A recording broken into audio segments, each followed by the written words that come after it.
Will you give me your estimation about this test? Hi, will you give me your Get out of here! Stay right here! Get out of here!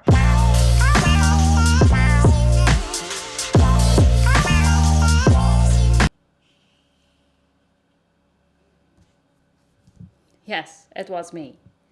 When I was younger and less experienced.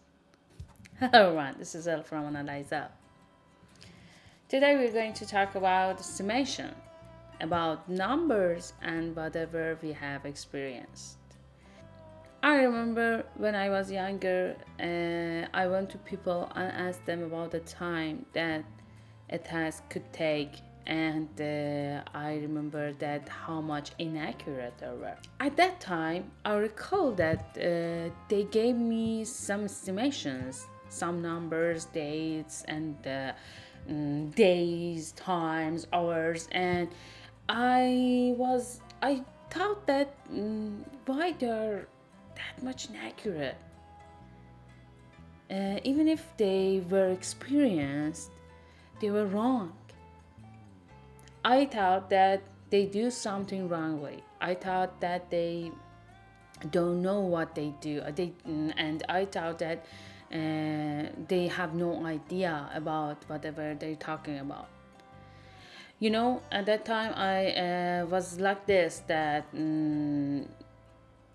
they don't know what do they do. But little by little, when I got familiar with other management systems, I understood that it is us managers who got right, who get right. When I got familiar with management systems, especially with Agile, I understood that when we're talking about some things that have a relationship with each other, and when we're going to do some tasks that they are we compare them with each other, and we have to compare them with each other. And I understood that the mathematics system that we used at that time was wrong. At that time, I was just learning at what should I do and how can help the team to go more accurate, and how can we find a solution for that problem. And little by little, I understood that there was someone else who solved this problem, and that one invented the Fibonacci series. This series is about the relationship between stuff in the world around us. It's not just about numbers, just about estimation. You will see it in all over the world around you. We have 5 fingers. Every finger has 3 parts, and we could find a relationship between these things together involved around ourselves. Even in nature, in flowers, the plate of flower and whatever, and that person, because he found a relationship between things, he tend to find a mathematic relation and want to translate it in a mathematic, which is called Fibonacci series these days. The Fibonacci series is numbers that a next number is a sum of two previous number. You know, for example, it starts with 0, then 1, and then when we sum those two together, we will find the next number. Yes, the next number and third number is 1. Another one is the 1 plus 1, which is 2. 2 plus 1 is 3, and so on. So, in relative systems, we need to use a mathematic that could help us to find out the relation between things. We're not going through that much of numbers. We may don't use the fine numbers. We may don't sum up them, divide them that much. But the thing is, the Fibonacci series help us in this way. We should have a meeting with our leaders, and we should put a task on table and give them all a bunch of cards of Fibonacci series. Then we ask them to give us a number about doing that task. When we see the number that people put on table, we can understand that if their comparison of the task in their mind is the same or not. How? Imagine that you put a task of making a model. I told you that you should divide it in this way. That first of all you need that this high res. Somehow even you need that a 3D concept for that. But we're talking about the model of that. For example, we're going to talk about the task of high-res model of Bruno. We put it on the table and ask people that how long they think it would take. You may ask that, okay, it's up to character leader to talk about that, but there are some other people should have some idea or edits on them. Design team, animation team, rec team, that they should be on those meetings and talk about that. They will put their estimation. You will give them the card, the Fibonacci series card, and for imagine that your character leader put a 2 on table, but your design leader put a 3. They're somehow the same, but your rigger put a 5. You will be curious about the answer and whatever have in their mind, that why that one put 2, another one put 3, another one threw 5 on the table. You will ask them about whatever is in their mind. You will ask them about why they did this, and you will ask them about why they threw that number on the table, and you will make the atmosphere that people talk to one another about a task. So the importance of relative number for us and using Fibonacci series for estimation is not just to have a number to give it to client.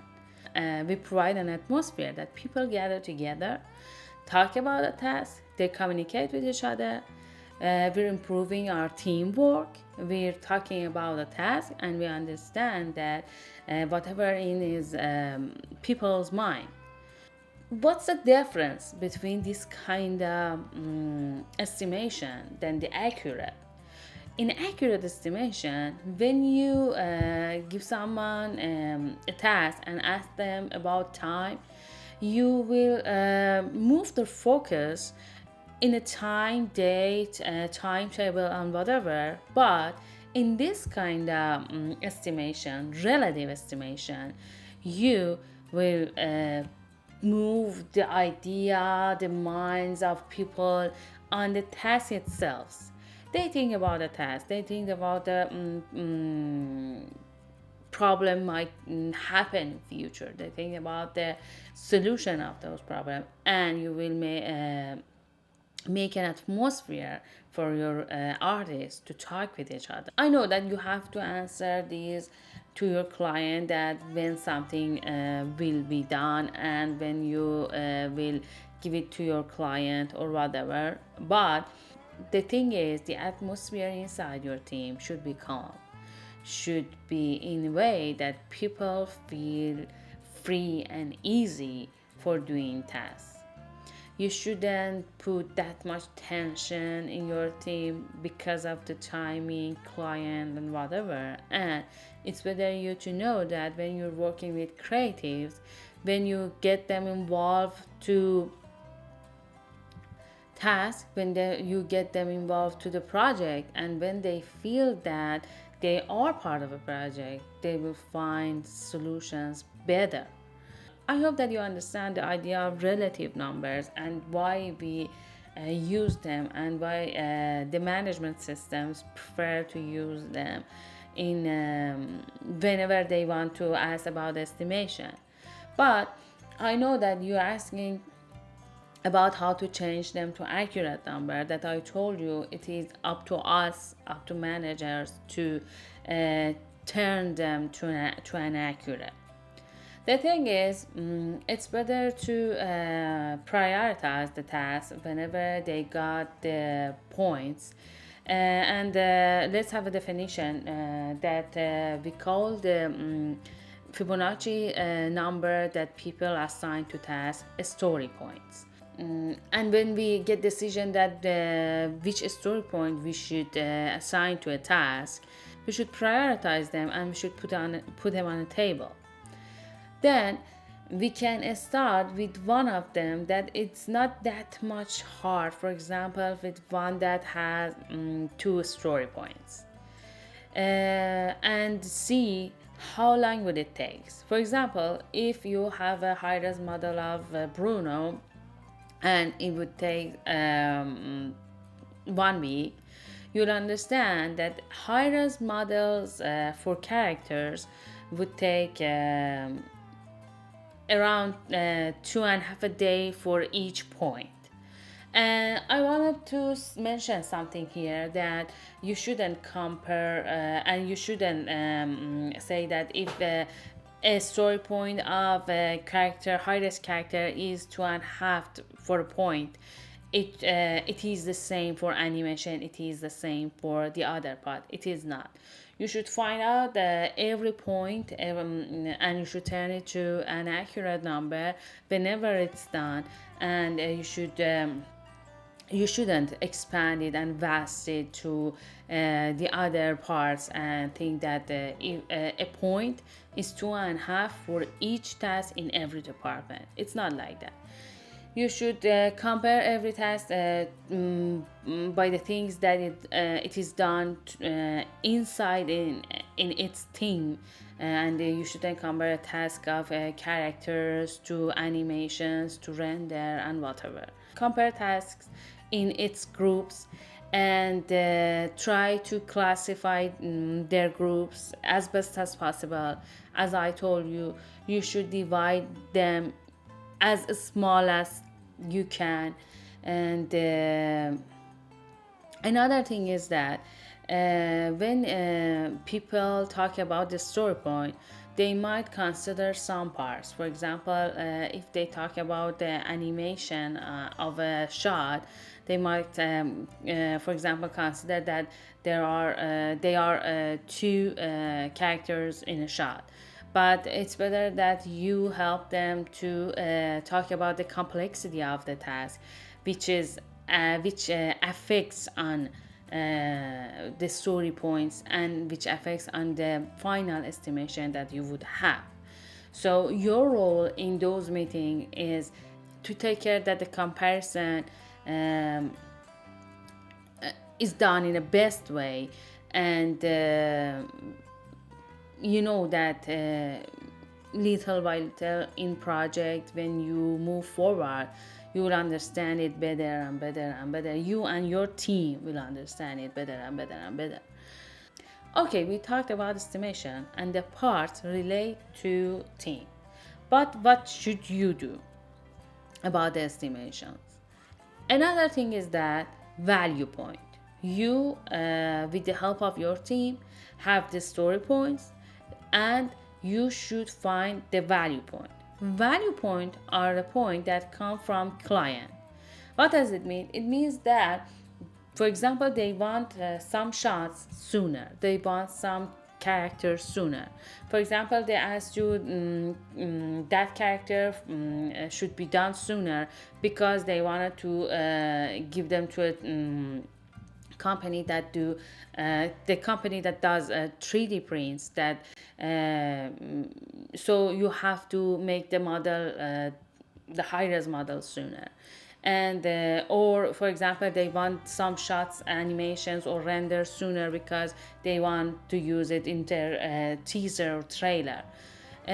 So when you prioritizing a task, when you do your estimation, be careful and pay attention that it's not only artists that should give you estimation. You give them their story points and you should give the customer or client the value points. Then you should put them beside each other and make decision that which task should be done first. If you have the luxury of not having a value point from customer, it's better to go based on pipeline and based on the complexity that a task has. For example, if you have a task with 15 story point, it's better to prioritize it and do it first. But because you need to understand how long would it takes a point, you need to have some other easier with less story point tasks in a early stage and early days of your project too. So it's all up to you to put them beside each other to make decision. If the pressure is not on you, if you're doing a scrum, you can do it in a way that the hardest is the first. But if you are doing in a scrumban or kanban, which you are limited to a deadline, it's better to do a combination. It means that prioritize the hardest first, but for understanding each part's story point, it's better to do some easiest first for understanding the points and the day relates to points. Then put all into your table and you will understand the date and the time, how many people you will need.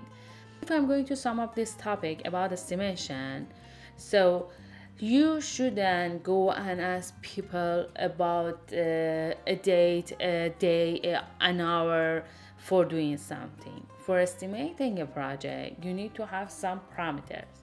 First thing is that story points. Story points come out of your artist. You need to play a card game with Fibonacci series. You will give them some cards and ask them to through a number that shows whatever are in their mind about that task. Then you should be aware of the value point. Value points come from your customer, and if you haven't have that value point, it is really good for you that you can go based on the point that you have, and it's better to do first one, the easiest one, or if you have time, the hardest one. But be careful that how long every point would it takes. It all depends on you. If you have a scrum, which is not pressure of limitation of time, so you can do it from hardest to easiest. But if I were you, I would do from some I would start from some easy parts, for example, for tasks with 2 or 3 story points, to understand that every story points would takes how many hours or days or whatever. And then I prioritize my task from hardest to easiest. Be careful that you shouldn't compare a task in character team to animation to render. Every team has its own estimation, has its own story point, and you should compare every team based on whatever will be done in their team. And put the value point, put the story points together, make decision about whatever is going to be done. And then for understanding how many days, hours, or whatever would take a task, you should see if someone does a task with 2 story points in a week. So it means that every point is somehow 2.5 days.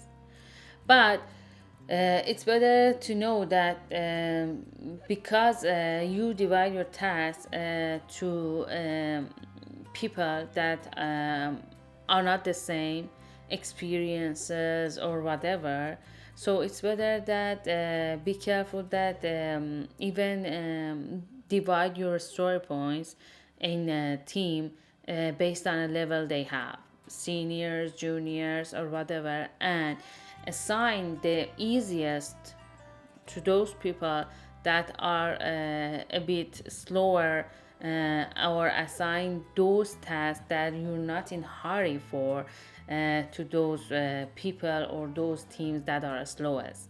This story has no end. I'm sure you know that for supporting me, you need to subscribe my channel and share this video with your friends. And for sharing your opinion with me, like or dislike this video and write me a comment.